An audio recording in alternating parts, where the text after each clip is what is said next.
সম্পর্ক গড়ে তোলা সহজ, কিন্তু তা টিকিয়ে রাখা কঠিন। মনের মিল হওয়াটা ভাগ্যের ব্যাপার, কিন্তু সেই মিলকে সারা জীবন আগলে রাখা কেবল অসীম ধৈর্যের পরীক্ষা। সবাই শুরুতেই আজীবন পাশে থাকার প্রতিশ্রুতি দেয়, কিন্তু দিন শেষে কেউই থাকে না। তারা জীবনে আসে ঠিকই, কিন্তু সারা জীবনের জন্য নয়, বরং কিছু সময়ের জন্য মেহমান হয়ে আসে। আর অদ্ভুত মায়ায় জীবনটা সাজিয়ে দিয়ে একসময় চিরতরের জন্য হারিয়ে যায়। তারা চলে যাওয়ার পরই বোঝা যায় মানুষ শুধু মানুষ নয়, কিছু মানুষ পুরো একটা অভ্যাস হয়ে যায়।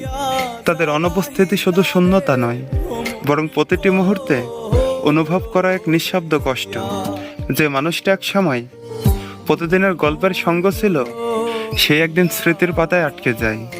সময়ের সাথে সবকিছু বদলে যায়, কিন্তু কিছু অনুভূতি কখনো পুরোপুরি মুছে যায় না। কিছু নাম, কিছু কথা, কিছু মুহূর্ত হৃদয়ের গভীরে থেকে যায় আজীবন। তবুও জীবন থেমে থাকে না। মানুষ কাঁদতে কাঁদতে হাসতে শিখে, ভেঙে যেতে যেতে নিজেকে আবার গুছিয়ে নিতে শিখে। হয়তো এটাই জীবনের সবচেয়ে কঠিন সত্য। সবাই আমাদের জীবনে থাকার জন্য আসে না। কেউ আসে ভালোবাসা শেখাতে, কেউ আসে ধৈর্য শেখাতে, কেউ আসে হারিয়ে গিয়ে বুঝিয়ে দিতে। কিছু মানুষকে পাওয়া নয়, শুধু মনে রাখার জন্যই জীবনে আসা হয়।